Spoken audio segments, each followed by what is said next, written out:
பேசுகிற நான் எப்படி என்று கேட்டால் நான் அதை விட பூஜ்யம்.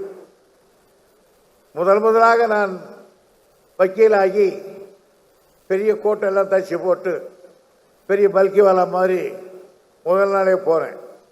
என்னுடைய சீனியர் ஜி ராமசாமி அவர்கள் உடனே சொன்னார், யோ வாயா உங்கள் கோர்ட்டுக்கு போகலாம்னு சொன்னார். எந்த கோர்ட்டுக்கு சார்ன்னு கேட்டேன். கோகுலகிருஷ்ணன் கோர்ட்டுக்குன்னார். உடனே கோகுலகிருஷ்ணன் கோர்ட்டு போய் உட்காந்தோம்.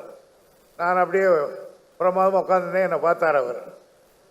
திடீர்னு எங்கள் சீனியர் என்ன சொன்னார், நான் போகிறேன், ரூமில் இருக்கேன், இந்த நம்பரை கூப்பிடுவான் அந்த தவாலி, who is appearing for government side கேட்பாங்க, நீ எழுந்து நில்லு நான் மை செல்ஃப்னு சொல்லுன்னேன்.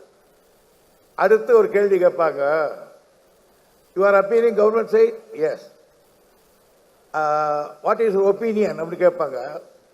நோ அப்ஜெக்ஷன் அப்படின்னு சொல்லிட்டு வந்துருந்தேன்.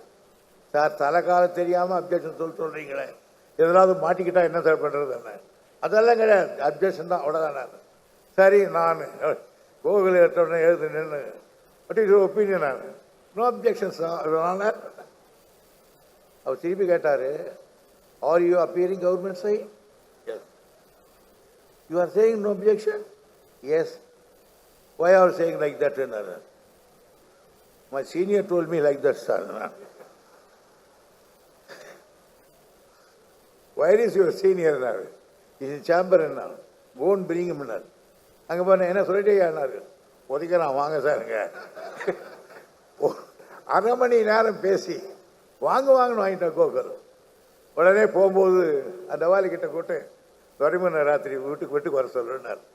நான் வீட்டுக்கு போனேன். என்ன அங்கே போய் சேர்ந்துருக்கிறேன்னாரு. சார் நான் நடராஜன் கிட்ட தான் போய் வைக்கலாம் பார்த்தேன், முரசொலி மாறன் கொண்டு போய் இங்கே விட்டுவிட்டாரு அப்படின்னு.